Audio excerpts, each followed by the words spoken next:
न दूरी है न खाई है, मोदी हमारा भाई है। न दूरी है न खाई है। मोदी हमारा भाई है। भारत माता की, भारत माता की, वंदे वंदे भारतीय जनता पार्टी।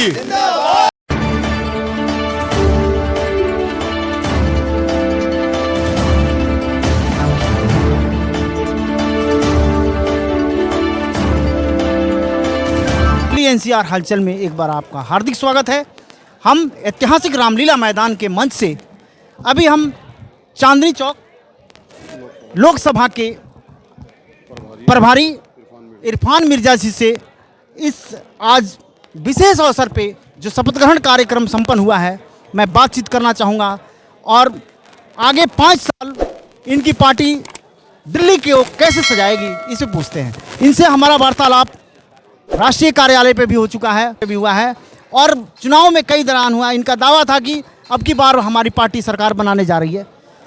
बहुत बहुत शुभकामना आज के लिए इरफान साहब। दिल की गहराइयों से मीडिया बंधुओं को और ख़ासकर आपका बहुत बहुत एनसीआर हलचल का जो चैनल है, बहुत बहुत दिल की गहराइयों से आप लोगों का, आप बंधुओं का बहुत आभार प्रकट करता हूं। और मैं पूरी दिल्ली के क्षेत्रवासियों को और वोटर्स को बहुत दिल की गहराइयों से धन्यवाद कहता हूं कि जैसे हम लोगों ने आश्वासन दिया था कि इस बार मोदी सरकार दिल्ली में भी बनने जा रही है, तो हम अपनी सरकार को बनाने के लिए आज यहाँ शपथ के लिए इकट्ठा हुए थे और यहाँ शपथ ग्रहण समारोह। अच्छा, इस ऐतिहासिक मैदान में आपको पता है अन्ना हजारे जी इसी आंदोलन में उनकी पूरी जीवन की तपस्या, वो आंदोलन जिसमें अरविंद केजरीवाल के रूप में राजनीतिक एक उदय हुआ, जिसका 2025 में उस पार्टी का यहाँ से सत्ता से विदाई हुआ। अन्ना जी के साथ उनका न्याय हुआ, अन्याय हुआ उस आंदोलन के साथ? नहीं, उस आंदोलन के साथ अरविंद केजरीवाल ने बिल्कुल अन्याय करा था। वो आंदोलन एक सच्चा आंदोलन चला था। माननीय आंदोलन को जो हमारे अन्ना हजारे जी चला रहे थे, आंदोलन लेके चल रहे थे, वो ईमानदार था। लेकिन वहाँ से जो षड्यंत्र शुरू करा अरविंद केजरीवाल ने, उस षड्यंत्र का आज जो घमासान हुआ है, उसका जो समापन हुआ है, वो उस षड्यंत्र का ही समापन हुआ है। अच्छा, ये बताइए 10-12 साल जो दिल्ली के अंदर जनता के विश्वास को जीत कर 67 सीट कम नहीं होता है। 70 सीट में 67 या 62 सीट जीतना ये आसान काम नहीं होता है। इतनी बड़ी भारी बहुमत लेकर कहाँ चूक हो गई उनसे?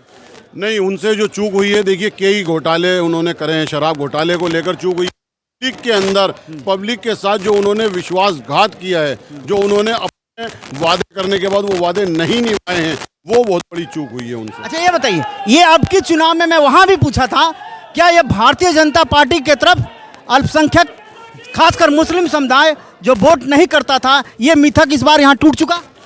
मीडिया का आभार प्रकट करता हूं कि जिस तरीके से इलेक्शन की वोटिंग हुई थी, उस वोटिंग ही मीडिया बंधुओं ने बोला था कि अल्पसंख्यक वर्ग ने 15% वोट करा है। नहीं, ये तो आपने 12% वोट हमारे राष्ट्रीय कार्यालय पे भी आपने स्वीकार किया था कि 15% आंकड़ा आया है चुनाव काउंटिंग के बाद।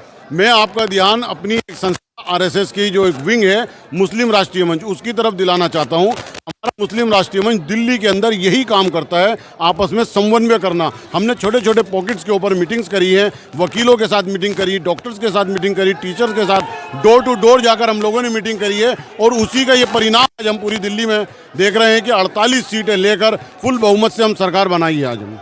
अच्छा, ये आगामी ये 5 साल आपकी सरकार क्या करने जा रही है? देखिए, आगामी 5 साल जो हमारी सरकार, सबसे पहले तो नरेंद्र मोदी जी ने जो वादा दिए करा है, जो हमारा एक हमने करा है, 8 मार्च को जो महिला दिवस है, उस महिला दिवस के ऊपर 2500 राशि उन लोगों को देने जा रहे हैं जिनके दिल्ली के राशन कार्ड बने हुए हैं। मैंने एक आम आदमी पार्टी के कार्यालय में हमने एक इंटरव्यू लिया था, तो उन्होंने बोला इस बार हमने मास्टर स्ट्रोक 2100 रुपये का, हमने इसी 2100 रुपये पे दिल्ली का चुनाव इस बार जीत जाएंगे। हमने वो फिर वही भाजपा कार्यालय में, कांग्रेस में भी किया था, तो उन्होंने उसके कुछ ही दिनों बाद ये 2500 रुपया स्कीम अपने गारंटी योजना घोषणा पत्र में आपके पार्टी से आया। क्या ये महिलाओं ने आपके तरफ झुकाव किया? केजरीवाल को समझ चुके हैं कि उनके सारे वादे खोखले होते हैं। उन्होंने ये वादा पंजाब में करा था, वहाँ कुछ नहीं दिया। इसके अलावा ये वादा यूपी में करा था, वहाँ कुछ नहीं दिया। तो दिल्ली की जनता जागरूक हो चुकी है, समझ चुकी है कि ये सिर्फ वादा है, कुछ नहीं करते। नरेंद्र मोदी जी का सबका साथ सबका विकास का नारा उन्होंने कर दिखाया है और वो अब दिल्ली के अंदर हम लोग अमेंडमेंट करने जा रहे हैं। चलिए, अभी जैसे कि आप 15% या 12% वो कर रहे हैं, क्या ये देश भर में देशव्यापी इसका विश्वास जीतने में मोदी जी कामयाब होने वाले हैं? नहीं, हो चुके हैं। उसका परिणाम आज हमारी 27 स्टेट के अंदर भारतीय जनता पार्टी की सरकार बन चुकी है, पूरे हिंदुस्तान के अंदर। तो ऐसा नहीं है कि माइनॉरिटी का वर्ग जो चलिए, मैं एक और प्रश्न पूछना चाह रहा हूं। आगामी जो चुनावी रथ है वो बिहार की तरफ जा रहा है। बिल्कुल नवंबर में वहां चुनाव होने वाला है। दिल्ली की जीत और यहाँ की जो सरकार बनी उसकी धमक दिल्ली के चुनाव, बिहार के चुनाव पे क्या असर डालने वाला है? आज की आई हुई पब्लिक और आज की आई हुई जनता पार्टी का जमीनी लेवल का कार्यकर्ता ने आज यहाँ भारी बहुमत से आकर भाई नरेंद्र मोदी जी के हाथ को मजबूत करके ये सिद्ध कर दिया है कि अब हम हिंदुस्तान के अंदर कोई भी स्टेट को बिल्कुल भी लूज नहीं करेंगे। चलिए, जैसे हरियाणा है, मध्य प्रदेश है और कई राज्यों में आपका लगातार सरकार बनते आ रहा है, अगला कदम वो बिहार है। क्या वहाँ पे भाजपा सरकार बनाने जा रही है? 100% वहाँ पर भी भाजपा सरकार बनाएगी, क्योंकि हम लोग अब दूसरी पार्टी की नीतियों को भी समझ गए हैं और उनकी चालाकियों को भी समझ चुके हैं। अब हम लोग किसी भी तरीके से कोई भी अपना पॉइंट देने वाले नहीं हैं और हम सबका साथ, सबका विकास और लोगों को अपना विश्वास में अगली सरकार बिहार में भी बनाने जा रहे हैं। बहुत बहुत धन्यवाद। हाँ, ये इसी खुशी के अवसर पे पूरे देश भर में मुस्लिम समुदाय से क्या अपील करना चाहिए?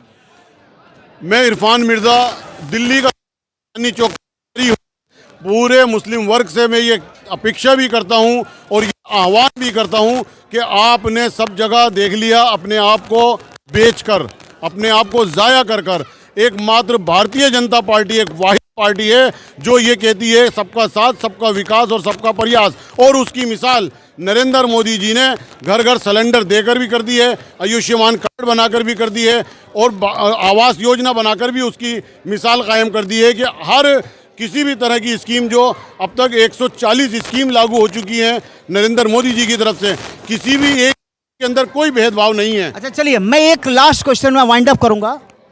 एपीजे अब्दुल कलाम का नाम सुने हैं? हाँ, बिल्कुल सुने हैं। आपको पता है देश के महान वैज्ञानिक थे, पूरे देश के अंदर बात पढ़ने नहीं गए थे और देश का सबसे सर्वोच्च पद राष्ट्रपति का भी पूरा उन्होंने संभाला। क्या वो देशभक्त नहीं थे क्या? अबुल कलाम ज़ैनुल आबिदीन फ़ाखर नाम था उनका, जिसको हम शॉर्ट वर्ड में एपीजे अब्दुल कलाम कहते हैं। वो इस मिट्टी में पैदा हुए, इस मिट्टी में ही यहाँ पर दफन हुए हैं, इसी वतन के अंदर, इसी वतन के अंदर पैदा हुए, यहीं पढ़ाई हुई, यहीं दफन हुए और यहाँ पर आज वो मिसाइल मैन बने हैं। उनसे प्रेरणा लेनी चाहिए सारे माइनॉरिटी वर्ग को, अल्पसंख्यक वर्ग को। वीर अब्दुल हमीद का नाम सुने हैं? वीर अब्दुल हमीद का नाम भी सुने हैं। वतन के लिए पे मिटने वाले ये लोगों का नाम है। बिल्कुल बिल्कुल। और इनका नाम स्वर्ण अक्षरों में लिख दिया गया है। आपको पता है? खान अब्दुल गफ्फार खान है, वीर अब्दुल हमीद है, इस्माइल साहब हैं, एपीजे अब्दुल कलाम हैं। ये सब वो लाम हैं जो सबसे पहले सबसे ऊपर अपने मुल्क को रखते हैं, बाद में अपने मजहब को रखते हैं। भारत माता की जयकारा आप लोग लगाइए। और इनका आज वक्तव्य ऐसा हुआ कि आज हमने कई बिंदुओं पे इरफान मिर्ज़ा साहब से देश के प्रति, लोगों को कैसा रहना, अपने देश के प्रति कैसे समाज, कुछ महान विभूतियों का भी मैंने इन्हें जिक्र किया। इस ऐतिहासिक मैदान से आगे भी हम ऐसी कार्यक्रमों में इरफान मिर्ज़ा साहब का वक्तव्य लेते रहेंगे।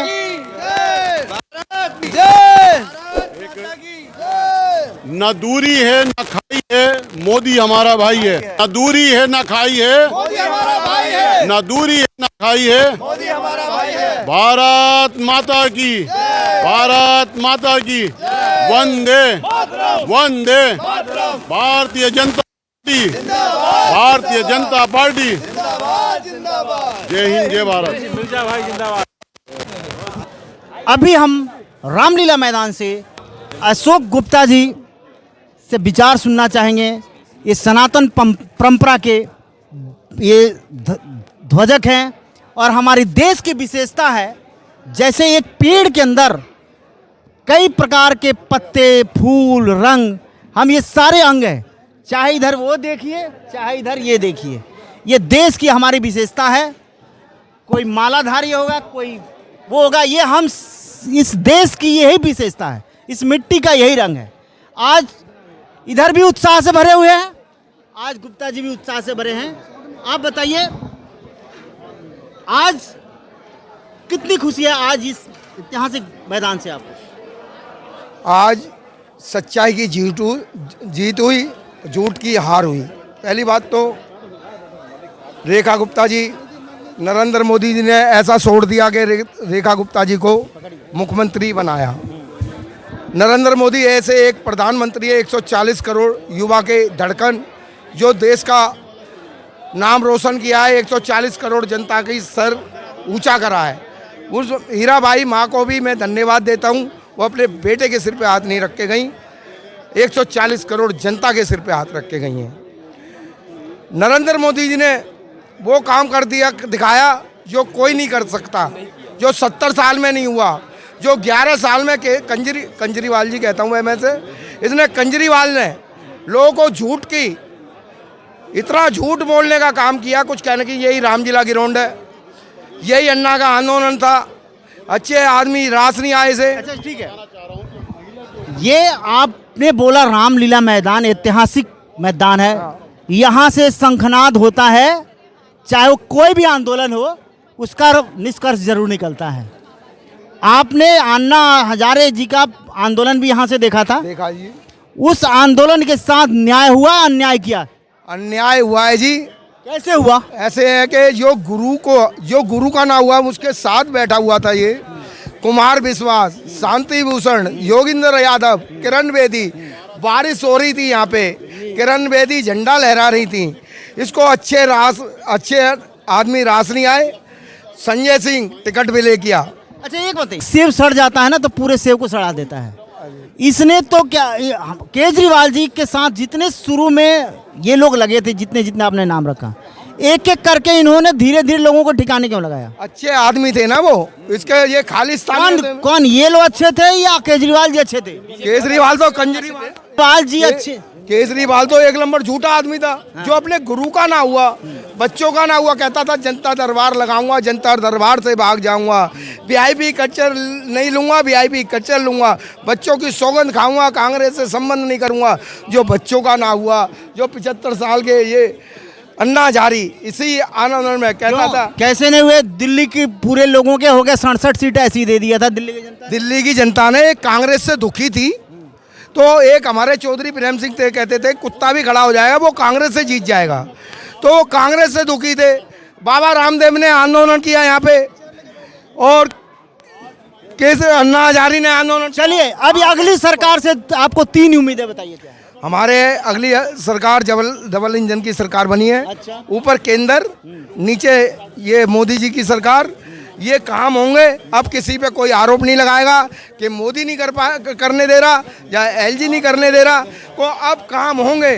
जो काम नहीं होंगे, जैसे कांग्रेस का हाल हुआ था ऐसे ही बीजेपी का हाल होगा, जैसे कांग्रेस का हाल हुआ था आम आदमी का हाल हुआ, ऐसे ही होगा। काम करना पड़ेगा। आप इधर देखिए क्या कम्युनिटी मोदी जी का देन है। जो देखिए कभी छूटे थे हिंदू मुसलमान सिख ईसाई सब मिल गए, भाई भाई कहा जाता था, लेकिन ऐसे नहीं था, लेकिन आज हो गए।